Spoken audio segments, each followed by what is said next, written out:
I pulled Ben by the arm and pushed him away from the door, trying to keep calm. Santa Claus doesn't come here, Ben.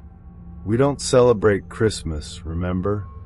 But he insisted, pointing to the door. He said he has gifts for us. That's when I heard the voice, grave and slow, but with a tone that seemed invited, as if someone was trying to sound like a friend. Jewish children, I brought something special for you. My blood froze. It doesn't make sense.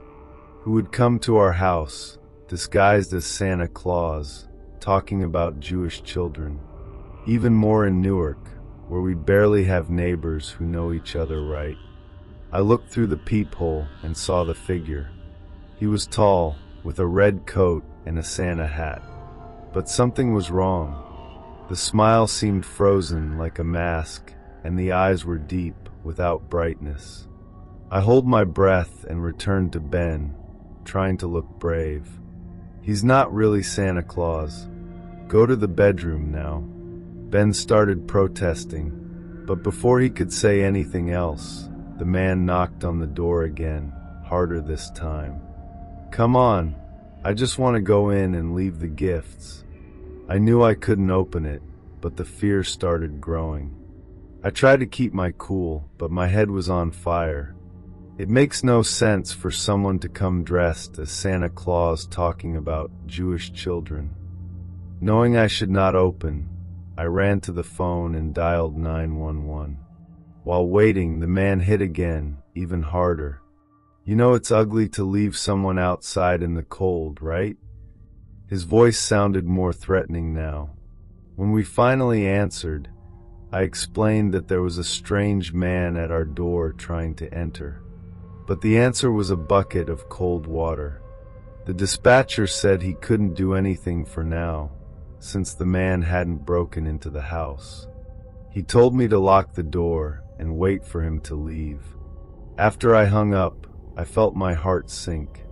I went back to where Ben was, holding his arm tight so he wouldn't get near the door again. It was then that we heard the sound of something scraping the lock. My whole body froze. He was trying to get in. I looked around, desperate, trying to think of something fast. That's when I saw the smoke alarm on the ceiling in the room. My father always said that if he fired, the fire brigade would come quickly. I took a chair, climbed up on it, and pressed the test button until it started to climb. The noise was deafening, but it was the only idea I had to ask for help. I got down from the chair, still shaking, as the alarm kept ringing. Ben was huddled by the ladder, crying and covering his ears. I ran to him, trying to calm him down, but deep down I was as terrified as he was. For a few minutes, nothing happened, only the sound of the alarm echoing through the house. Then, finally, I heard the noise of tires in the entrance and the sound of voices. I ran to the window and saw the fire truck coming.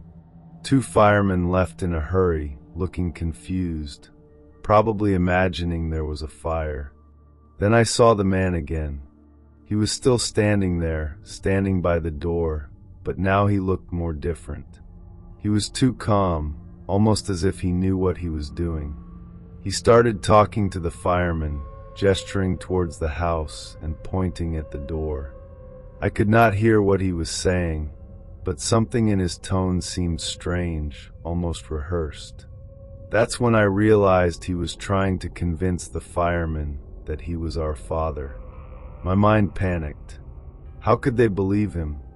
I knew I had to do something before he got in. I ran down the stairs and grabbed Ben by the hand. "Stay close to me no matter what," I whispered. I went to the door and unlocked it, but only enough to open a crack.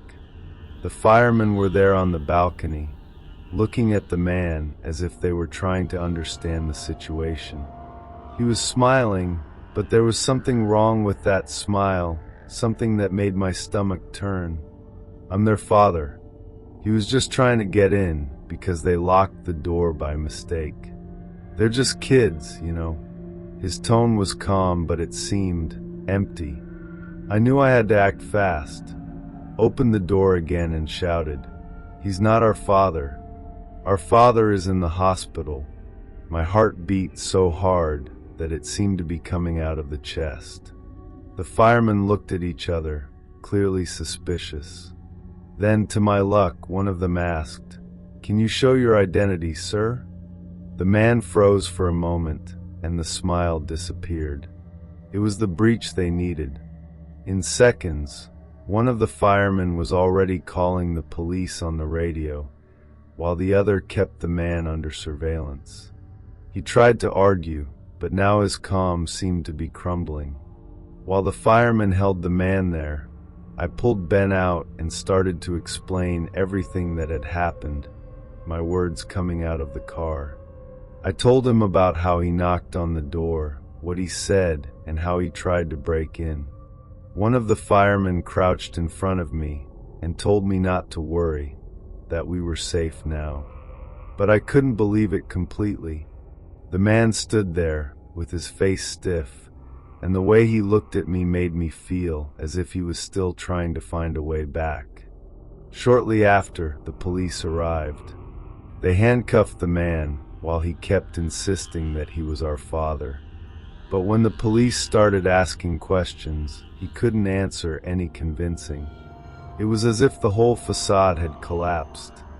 The police took him away, and one of them made sure he would keep an eye on the house for the rest of the night. Despite this, I still felt a huge weight on my chest, as if something worse could happen. Ben was scared, but finally began to relax. I could only breathe relieved when the door was closed and locked again. Even after the police took the man away, the sense of danger did not go away. I spent the rest of the night sitting on the floor of the room, holding Ben's hand as he slept, and staring at the door as if it was going to open at any moment.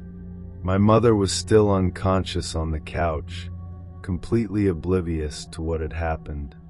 There I stayed until dawn, listening to every snap of the house as if it were a warning. When the sun finally began to rise, I felt a little relief. But I could not forget the look of that man. The days that followed were a blur. My father came home a few days later, still weak but relieved to be all right. When we told him what happened, I remember he was more angry with my mother than scared of the man.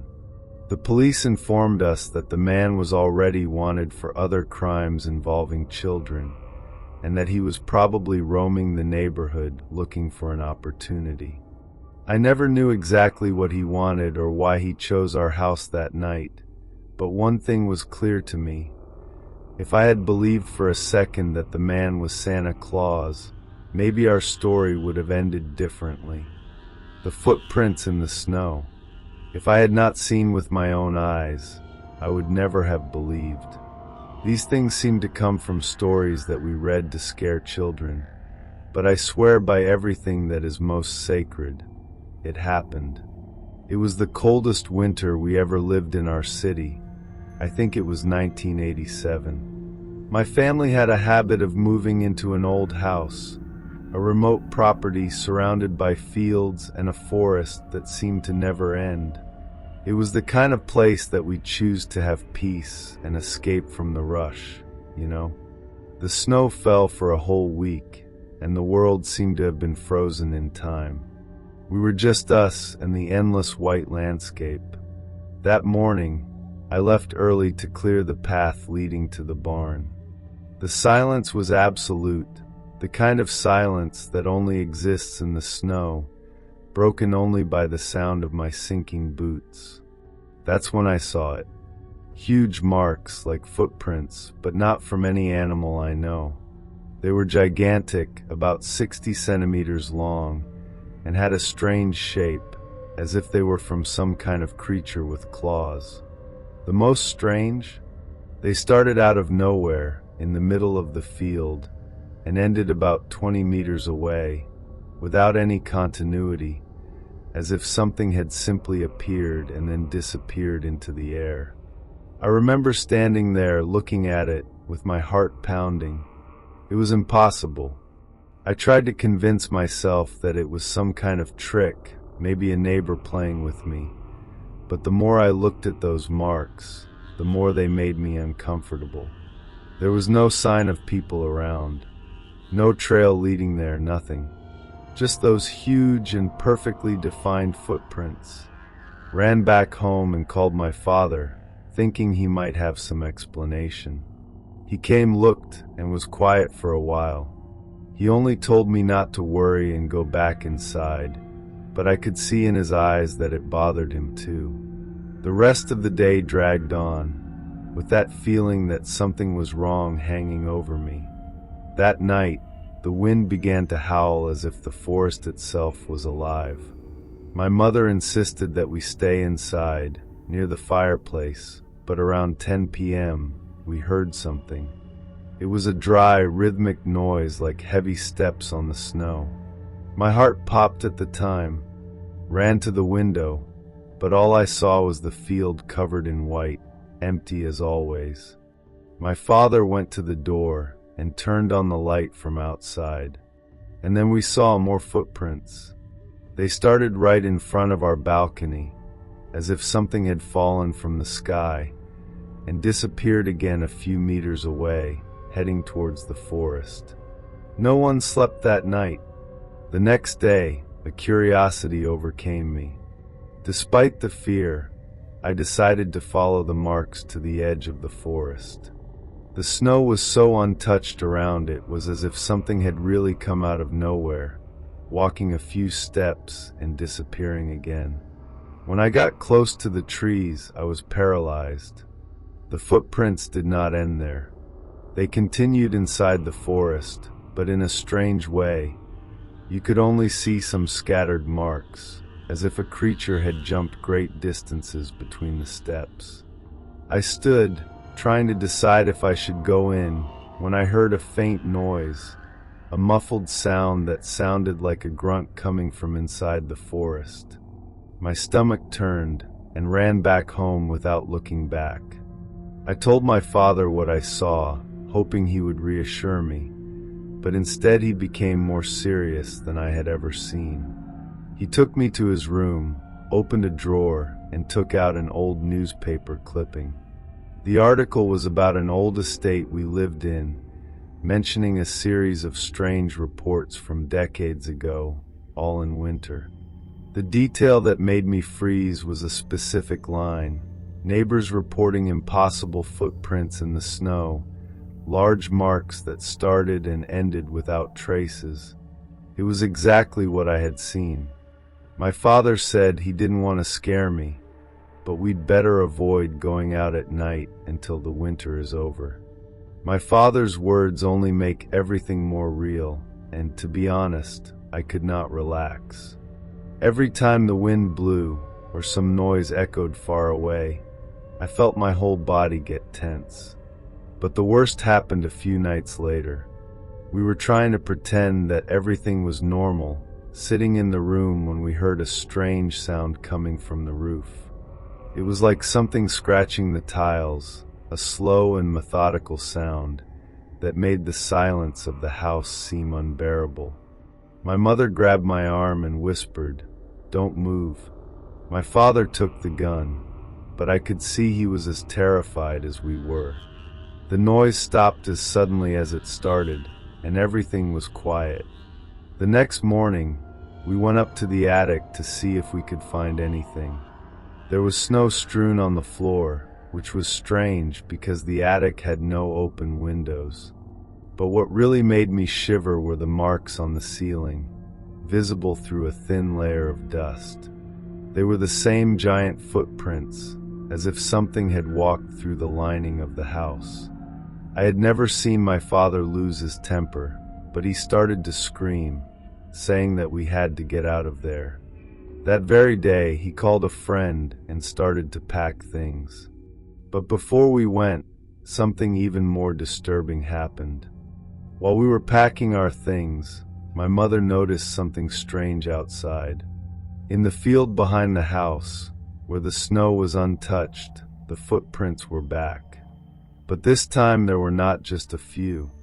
They were several, scattered in patterns that made no sense, forming almost a circle around the house.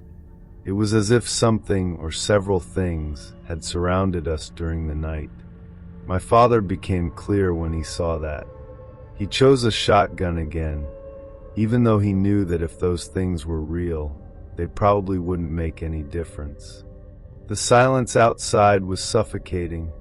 Even the wind seemed to have stopped, as if the whole world were breathing. It was when we heard the sound that haunted me for years. It was a high-pitched, distant scream, but it seemed to come in all directions at once. It was not human nor animal. It was something different. My mother began to pray quietly, while my father told us to get our bags and get in the car as soon as possible. As we drove away from the property, we looked out of the back window and saw something I will never forget. In the middle of the snow, in the circle formed by the footprints, there was a tall and dark figure. No details could be seen, but it was large, immobile, as if watching us while we were gone. Closed my eyes and never looked back. Santa Claus from 1981. I never believed that something so strange could happen in my life, but since that Christmas Eve in 1981, I can no longer look at Santa Claus without feeling a shiver coming up through my spine. At the time, I was 12 years old and lived in a small town so small that everyone knew everyone. It was the kind of place where nothing really scary happened. But that Christmas, everything changed. First, there were the rumors. The children at my school talk about seeing a man dressed as Santa Claus walking through the streets at night, alone, carrying a large and heavy bag. It was not unusual to see someone dressed like that at the time, but something about the way they described him seemed wrong. They always said he had a strange smile, like a mask, and his eyes were cold, lifeless. I didn't give much at the beginning, thinking it was one of the silly stories that boys make up to scare the younger ones. But in the week before Christmas, a girl from our school disappeared. Her name was Claire, and she was only 8 years old. I remember hearing my mother and the neighbors whispering about it in the living room while they pretended that I wasn't paying attention. They said she had gone out to play in the yard and simply disappeared. The whole city began to talk about it, and the weather, which used to be full of lights and joy, became heavy, almost dark. I started paying more attention to the stories about Santa after that. One thing in particular scared me. Claire's little brother said he saw the man in the backyard the night she disappeared.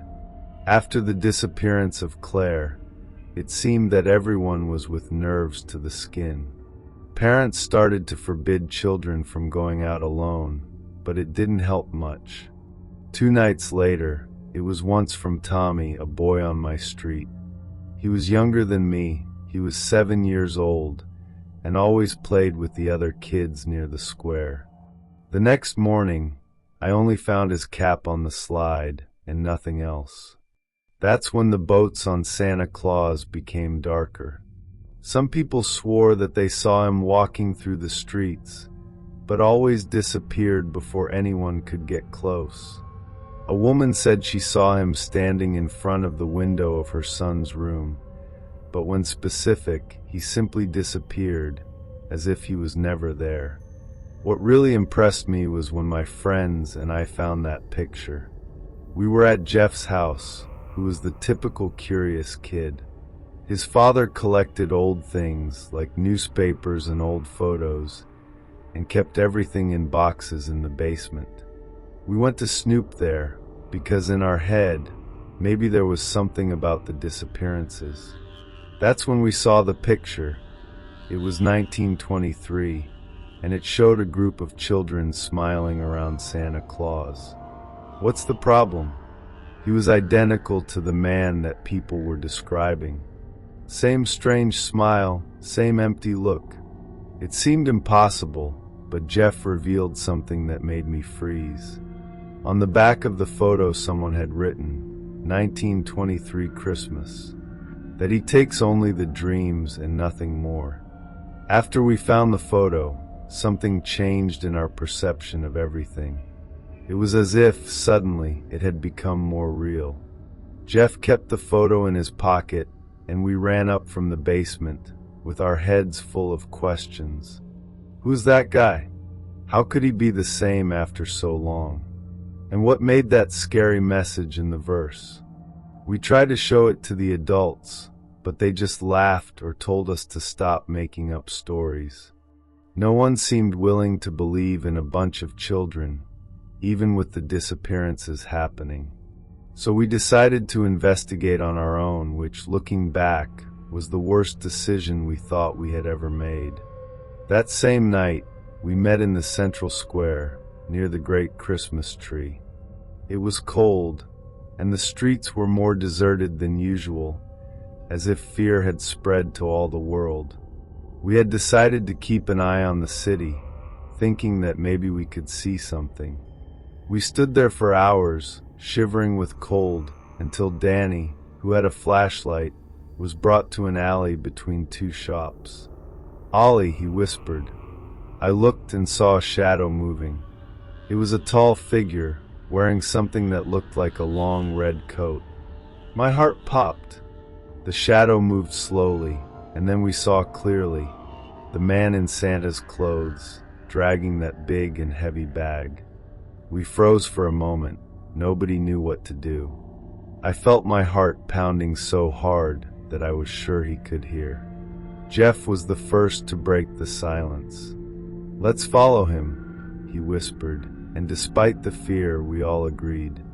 Keeping a safe distance, we started to walk behind him. The man did not seem in a hurry, but his movements were almost mechanical, as if he was in a trance. He crossed the street and entered a path that led to the old city park, a place that had been abandoned for years. As soon as it came out of the rusty gate, the air seemed to get heavier, as if something invisible was in our instructions. Inside the park, everything seemed wrong. The street lights no longer reached that area, and the only lighting was from the tremendous flashlight in Danny's hand. That's where we saw it. The man stopped in the center of an old rusty carousel and turned his face toward us. I have no way to describe what I felt at that moment. It was not just fear. It was as if something inside me was telling me to run and never look back. But at the same time, I couldn't move. He looked at the bag and started to open it, but it didn't seem like there were any toys in there. It was hard to explain. Something dark and dense, like liquid smoke, began to drip and spread across the floor. When that dark thing began to spread on the ground, a horrible smell took over the place. It was like something rotten, but with a sweet touch that made everything even more nauseating. The smoke seemed alive, as if it was crawling towards us, and I finally got to move. "Run!" I yelled, and we all went shooting away from the carousel.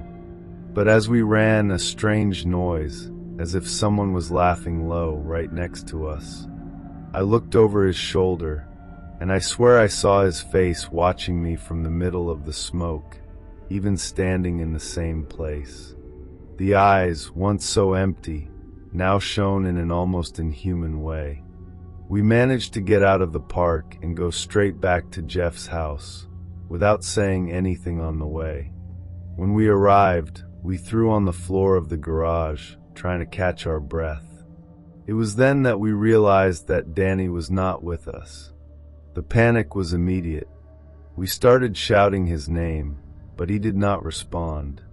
We didn't know if we would come back or call for help, but one thing was certain. No one wanted to step in that park again. After a few minutes that seemed hours, the garage door opened, and there was Danny.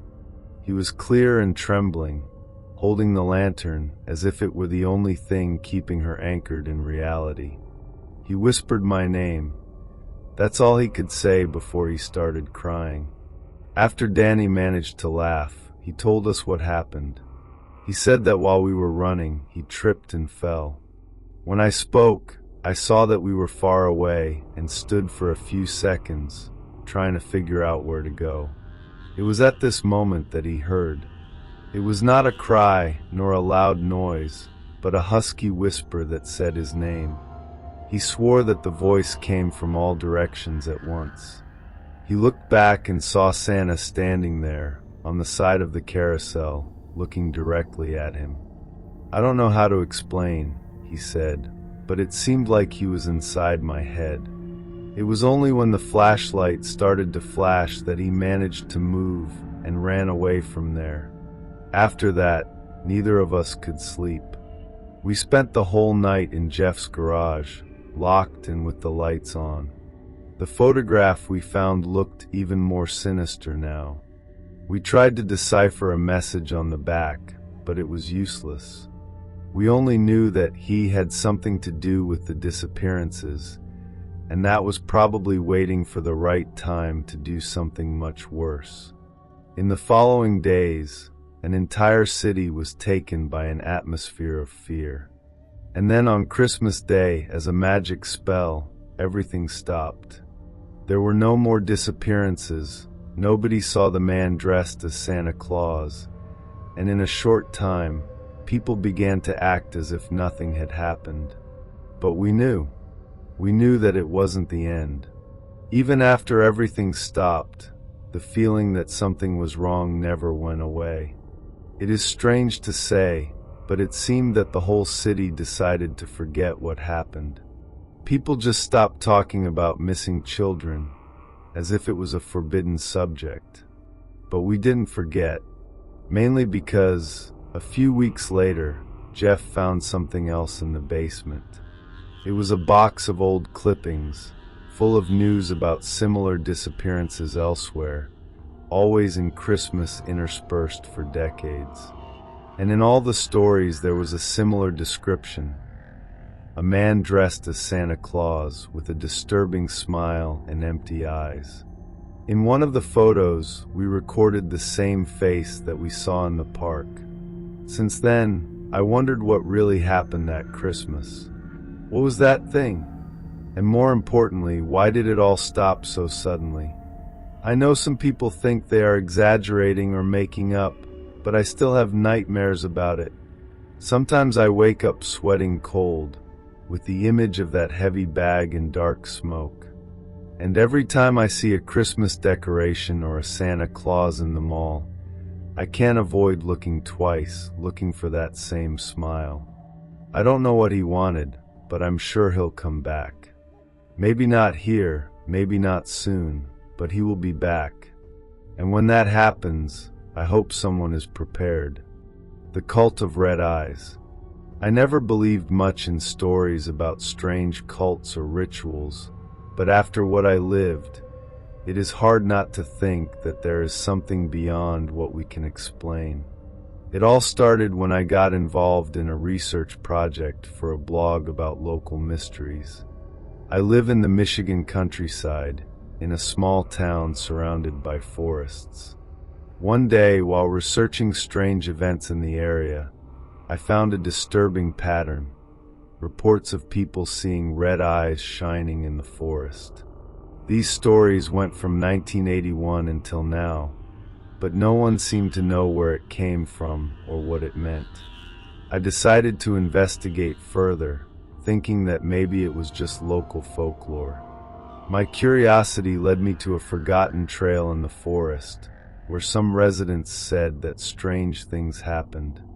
Not alone, I took my friend Lucas, who always notices these things. We arrived at the trail in the late afternoon, with the sun starting to disappear. The forest already had a strange vibe, a heavy silence, as if even birds avoided that place. After walking for about an hour, we found something that made me regret going there. It was a small altar made of stones, with symbols I had never seen. The The strangest thing was that there were candles around and dark spots on the floor that looked like dry blood. When I saw those dark spots, I felt a shiver rising up the spine. It was hard to say if it was real blood or not, but the place had a strange, heavy energy. Lucas tried to make a joke to lighten the mood, but he didn't seem comfortable there. As we looked at the altar, we noticed that the surrounding floor was marked with footprints, as if several people had gathered there recently. What made me even more nervous was the fact that the footprints were heading towards the denser part of the forest, but they did not return. It was as if everyone who had gone there had never left. We decided to follow the footprints, even if the idea of going deeper into that forest was not at all attractive. The daylight was disappearing fast, and the darkness seemed to be approaching faster than usual. As we walked, the silence became even more strange. There was no wind, no sound of leaves, nothing. It was then that we began to hear something. At first, I thought it was just my mind playing tricks, but Lucas heard too. It was a low sound, almost like a whisper, coming from all directions. It seemed a mixture of voices that I could not identify, a low sound and constant, almost like a distant snoring. When the sound became clearer, I realized that it had a strange rhythm, almost like a chant. It was not a language I knew, and that only made it more scary. Lucas stopped walking suddenly and pointed forward. In the middle of the trees, there was a dim light, as if someone was holding a lantern. My instinct was to turn and run, but curiosity won. We were approaching slowly, trying not to make noise, and soon realized that it was not a flashlight. It was a circle of candles around something that seemed alive. In the center of the circle, there was a figure crouched, covered by a kind of black cloak. Before we could react, the figure raised his head, and that's when I saw it. Two red eyes, shining in the dark, looked directly at me. It was not a reflection, it was not a trick of light. Those eyes seemed to be lit up like real coals. My body locked, and for a moment I thought I was going to faint. Lucas pulled me by the arm, whispering that we needed to get out of there. But as we tried to retreat, the sound around us increased. Now the voices seemed to be closer, and the song had become louder, almost deafening. My head was spinning, and my heart seemed to explode. The sound was so loud it was hard to think straight. That's when I realized we were no longer alone. Among the trees, figures began to appear, one by one. They were dressed in dark clothes, some wearing hoods that covered their faces. Don't know how many were there, but they seemed to be moving in sync, slowly surrounding us. Lucas tried to pull my hand, but I was frozen, unable to react. The red eyes in the center of the circle kept staring at me, as if they were trying to pull me close. Finally, the survival instinct won, and we started running. No matter where, we just needed to get out of there. The figures did not follow us, but the song continued as if it was inside my head. The forest seemed never to end, and the ground seemed harder to cross, as if the earth itself wanted to trap us there. After what seemed like hours, we finally found our way back to the trail and left the forest. Only when we arrived at the car, breathless and covered in sweat, did the sound stop. Silence returned, but this time it was even more disturbing. When we finally sat inside the car, we were silent for a while, trying to process what had just happened. I was shaking so hard that I could barely hold the key to start the engine. Lucas looked at me, pale in his face and wide-eyed. "Those eyes," he said softly. I knew exactly what he was talking about, because they were still fixed in my mind. It was as if, even far from the forest, something had stuck to us. We drove as fast as we could, without looking back. The way back seemed longer than usual, and the silence between us was almost as suffocating as what we felt in the forest.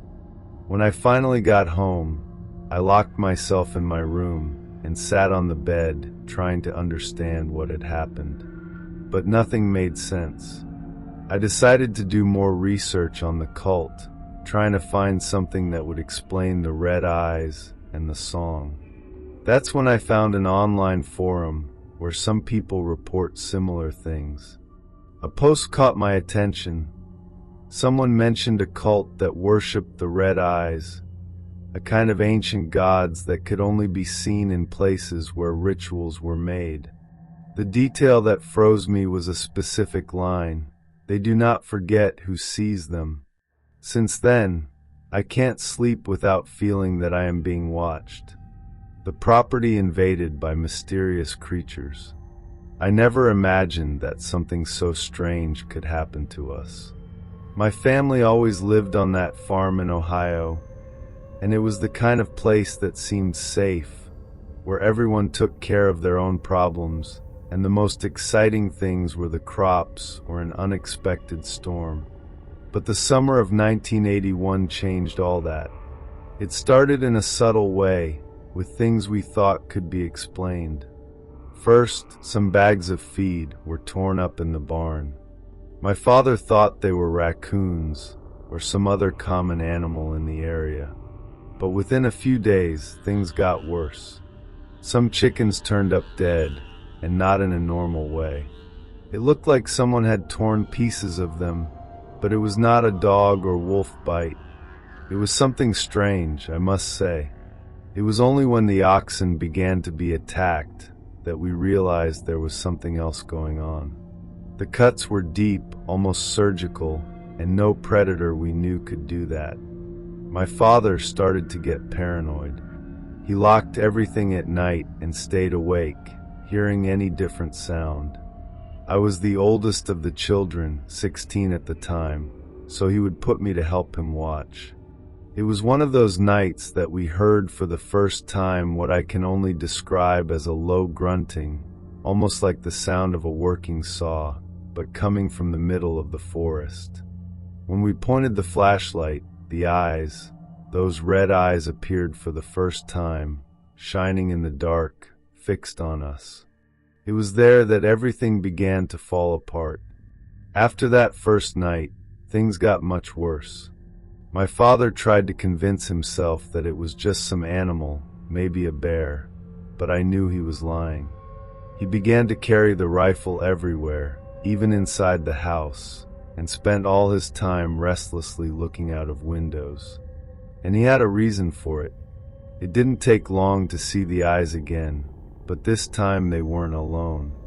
One night, we were all gathered in the room when we heard a deafening noise coming from outside, as if something had knocked down one of the big branches near the balcony. When we went out to see, there were at least 3 pairs of eyes shining in the direction of the barn.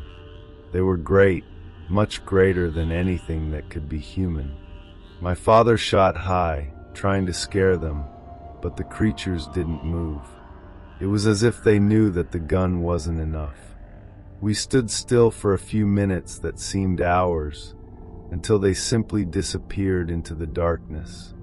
The next day, we found more signs that they had come even closer to the house. Huge footprints on the floor, some of them over 40 centimeters, and scratches on the barn walls. The chickens were completely destroyed, and part of the fence had been broken.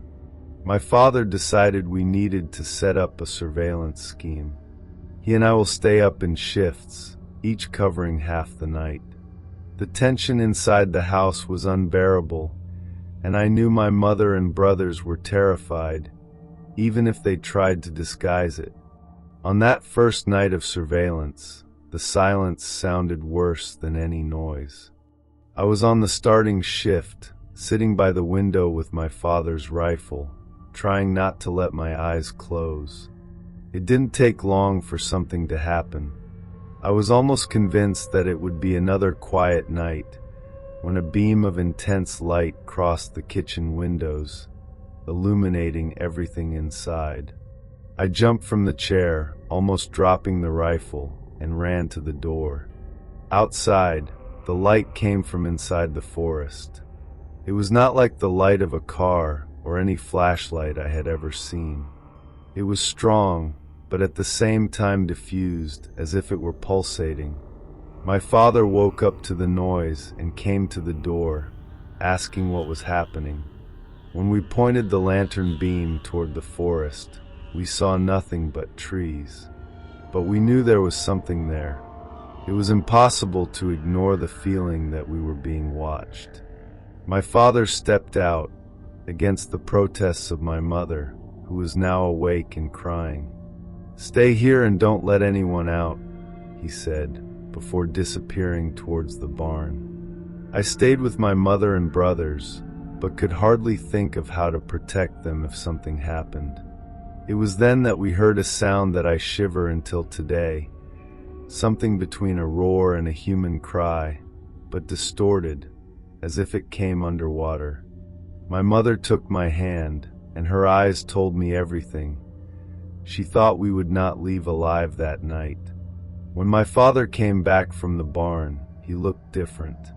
He didn't say anything, but I noticed that he was shaking, which I had never seen before. He just said, "Lock it all."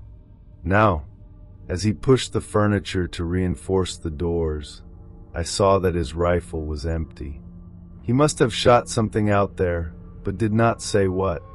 It was only later that he told, with a trembling voice, that he had seen one of the creatures up close.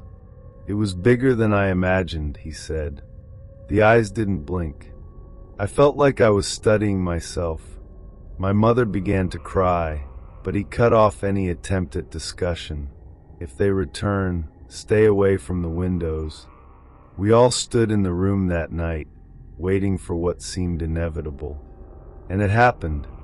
At about 3 o'clock in the morning, we heard the first steps on the porch.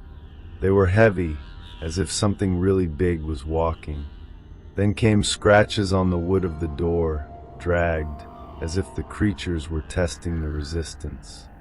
The worst was the sound of breathing, deep and irregular, so loud that it seemed to be coming from all sides. My father raised the rifle again, even though he knew it would not make a difference. When the steps finally moved away, we thought that everything was over. But it was then that we saw through the window what seemed to be a light floating in the forest, blinking as if it were calling the creatures back. I have never seen so much fear in my father's eyes as at that time. After the steps went away and the light disappeared, my father decided that we could not spend another night in that house. "I'm not going to wait for them to come in," he said, as he began to arrange our things in a hurry.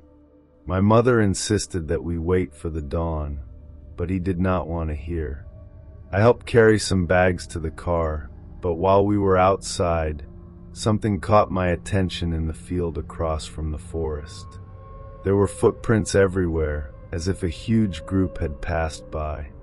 They were disproportionately large, some sinking deep into the earth, even with relatively dry soil.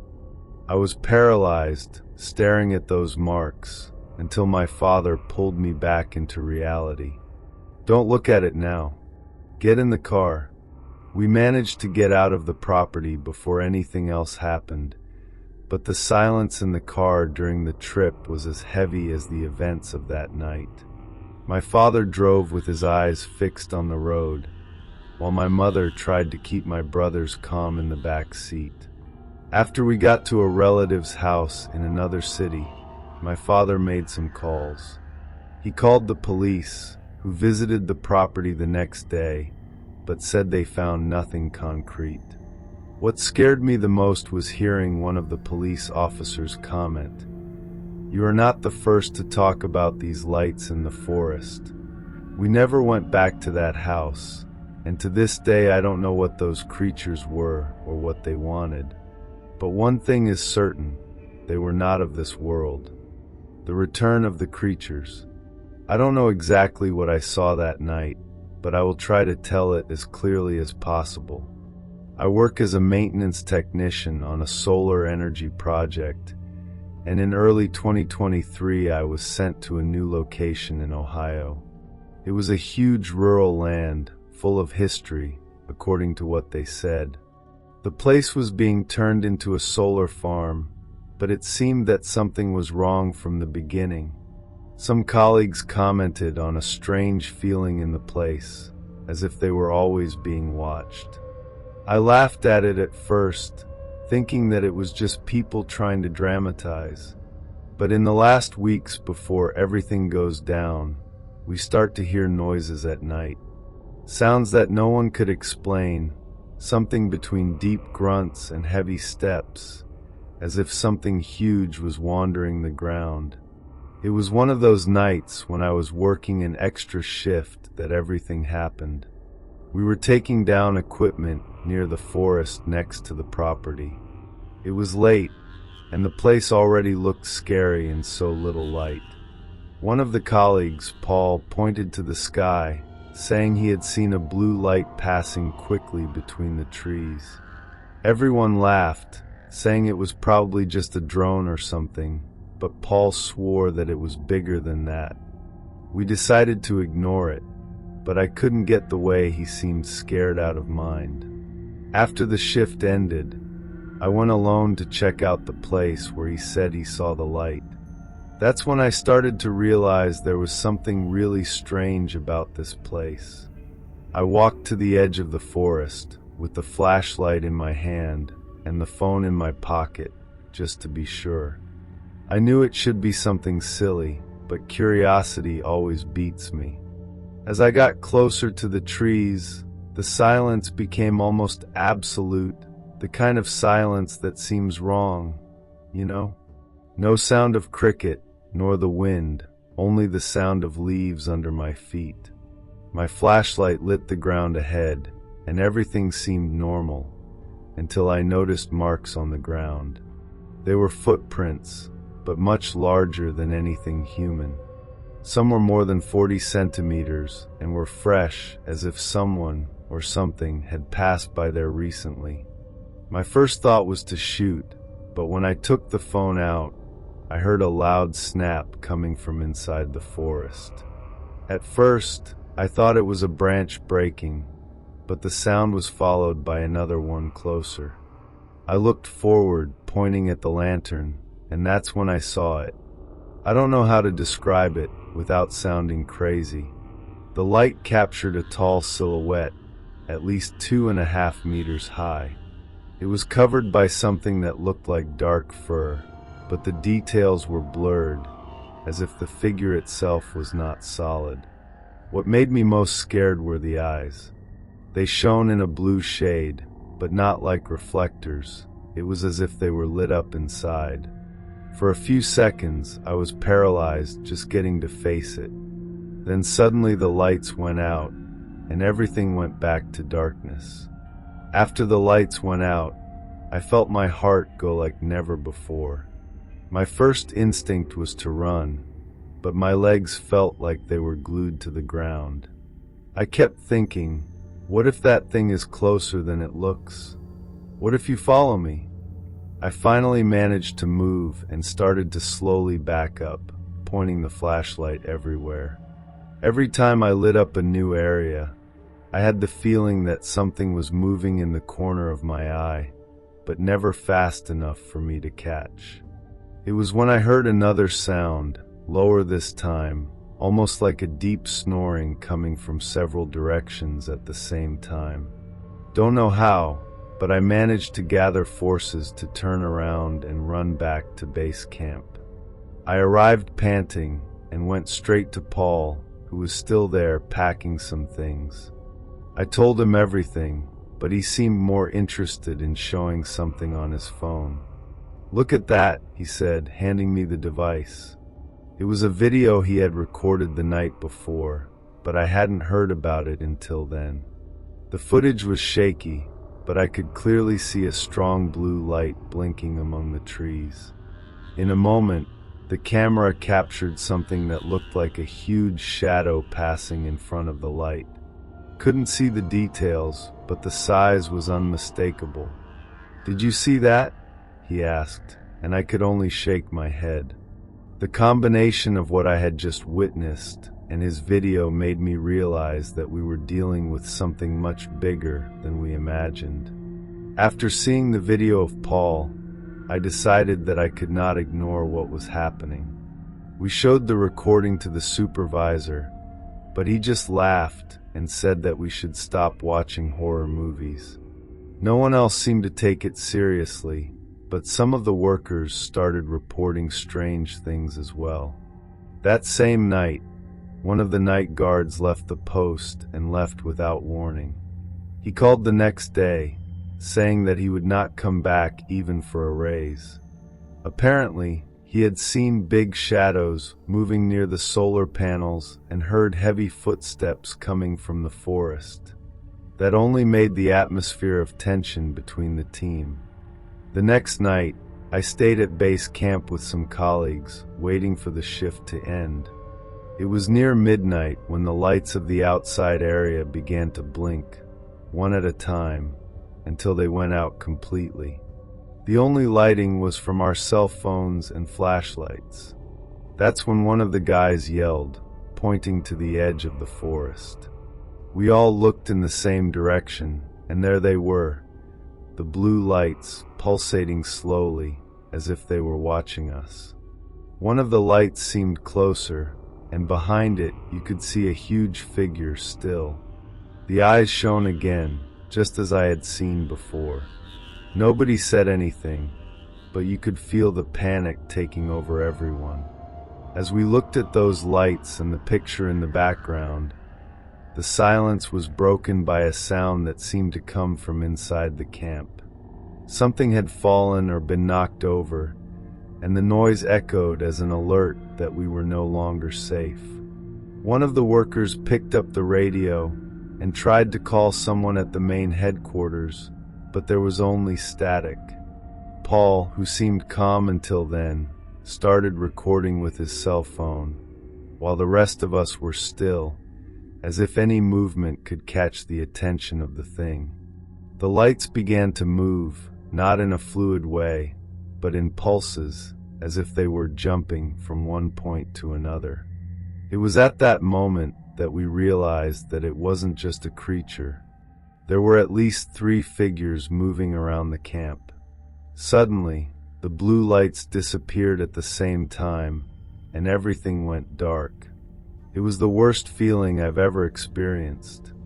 We were surrounded by something that we could not see, but we knew it was there. The steps started again, heavy and slow, approaching where we were. Someone shouted to run, and that's exactly what we did. We ran to the vehicles and locked ourselves in, hoping that the worst would pass. It was when we heard a loud sound, like a metal being scratched, coming from one of the sides of the truck. When I looked out the window, I saw something that I will never forget. A huge hairy hand crawling along the side before disappearing into the darkness. It was impossible to say what that really was, but we knew we were no longer welcome there. We stayed inside the vehicles for hours, nobody daring to leave or speak louder than a whisper. Every minute, the sound of footsteps around seemed closer, and sometimes we were sure to hear deep breaths, as if something very large was rounding. The tension was unbearable. Paul was shaking so much that he could barely hold his phone, but still, he insisted on recording what he could. At one point, the light from one of the truck's headlights flickered and illuminated a figure for a brief second. It was a huge creature, as we described before, but this time we could see better. The hair was dark and shaggy, the body disproportionate, and the eyes shone a mesmerizing blue. As soon as the light went out again, it disappeared. When the sun began to rise, the sounds finally ceased. We waited a little before leaving, still afraid that something might be lurking. The camp was destroyed, tools thrown, deep marks on the ground, and one of the huts seemed to have been crushed by something very heavy. My heart popped when I saw huge scratches on the side of the truck where we were. It was not my imagination. It was really there, so close to us that could have ended in another way. Paul tried to show the recordings to the supervisor and later to some authorities. But as always, they said that the videos were too shaky to prove anything. After that night, many workers asked for transfer or simply did not return. I was one of the few who stayed, more out of necessity than out of will. The company tried to cover it up, claiming that the damage was caused by a gale and that the lights seen in the forest were reflections of the equipment. But no one who was there believed it. Some colleagues who left started telling stories on social networks and forums, but most people laughed or said we were making it up. Paul, however, did not give up. He managed to capture one of the sharpest images I have ever seen. A huge shadow with bright eyes appearing among the trees. Even with the low quality, I could see that it was not something natural. The project was completed weeks later, but deep down we all knew that place would never be really clean. The stories continued. Drivers passing through the area reported blue lights floating near trees at night. Some even said they saw tall shadows crossing the road. I left the company shortly after and never came back to that place. Until today, I don't know exactly what we found there. They were creatures, supernatural phenomena, or something we can't even understand. Only know that since that night, every time I see a dark forest or hear heavy footsteps in the dead of night, I feel my heart racing. And I could never sleep with the lights off. The spooky host of Airbnb's Poconos. I've never been one to believe in weird things or scary stories, but what happened with me and my girlfriend Charlotte last Christmas in the Poconos made me rethink a lot of things. We wanted to spend a quiet weekend away from the city, and we found an Airbnb that looked perfect. A cozy cabin, all decorated for Christmas with a fireplace and forest view. When we arrived, everything seemed normal. The place was exactly as in the photos, and the key was in the agreed location, inside a locked box. We went in, organized our things, and started to enjoy the Christmas atmosphere without any worries. It was only in the late afternoon that things started to seem strange. Charlotte was finishing cooking dinner when I heard a noise coming from outside. It was as if someone was walking through the gravel near the entrance.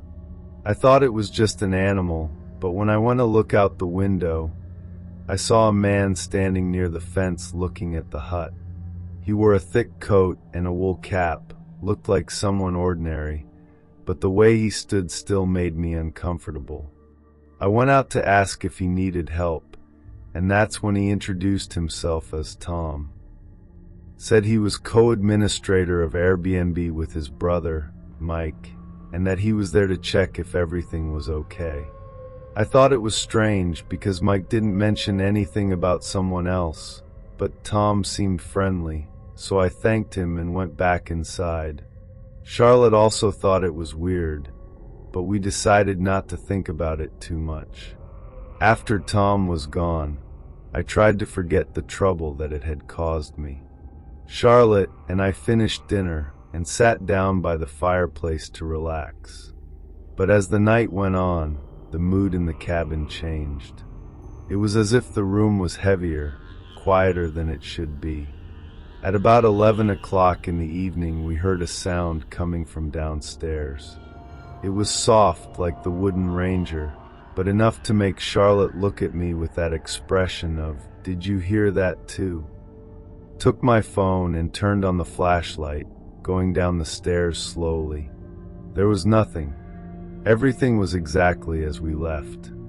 I decided to go back to the room, but shortly after, we heard a louder noise. Footsteps coming from outside near the balcony. This time, it was impossible to ignore. I went to the bedroom window and looked, but saw nothing but darkness. Before I could move, a loud knock on the front door made Charlotte scream out. I ran out into the hall, trying to think what to do. My heart was racing, and I knew something wasn't right. I took an iron bar we found near the fireplace earlier and stood in the room waiting. I waited for what seemed like hours, but no one tried to open the door. When the silence came back, we locked everything again and stayed awake until dawn, without courage to sleep. When the sun finally rose, relief was immediate. It seemed that the daylight had taken away that oppressive mood, but I knew we needed to solve that. It was when we heard a noise from outside again. This time it was not footsteps or beats, but the sound of something being dragged across the balcony. When I looked out the window, I saw Tom again. He was standing next to a tool tank, saying something about fixing the water heater. This made me even more suspicious, because as far as we knew, the heater was working perfectly. Charlotte suggested that I call Mike, the Airbnb host, just to confirm if it made any sense. When I got to talk to Mike, it was like the ground had disappeared from my feet. He sounded confused and even worse worried. He said that he had no brother named Tom and that he had sent no one to the hut. As he spoke this, a shiver ran through my spine. I tried not to show anything while Tom was still out there, fiddling with the tools as if he owned the place. Mike apologized several times and said he would call the police immediately. I just wanted to get out of there. I signaled Charlotte to get our things, and in less than 5 minutes we were inside the car, driving away from that place. As we drove down the dirt road leading to the main highway, I couldn't stop looking in the rear view mirror. I was sure that Tom could be following us, but I didn't see any sign of him. Charlotte was still, her hands tight on her lap, looking forward as if she wanted to forget everything that happened. When we finally arrived at an area with a signal, we received a call from the police. They said that they had gone to the hut and found no one. No sign of Tom, or tools, or any evidence that anyone else had been there. Mike called me soon after, apologizing again and promising to investigate the case further. He seemed genuinely disturbed, as if it was the first time something like this happened. After the call, Charlotte found an old photo of the cottage ad on the Airbnb website, and that's when we realized something we had ignored before. In the background of one of the photos, taken on the balcony, there was a blurry figure that looked very much like Tom. The problem? The photo was from years ago. From that moment on, we decided not to discuss it anymore and avoid any Airbnb for a long time. Until today, when I remember that night, I can't understand who or what was that man.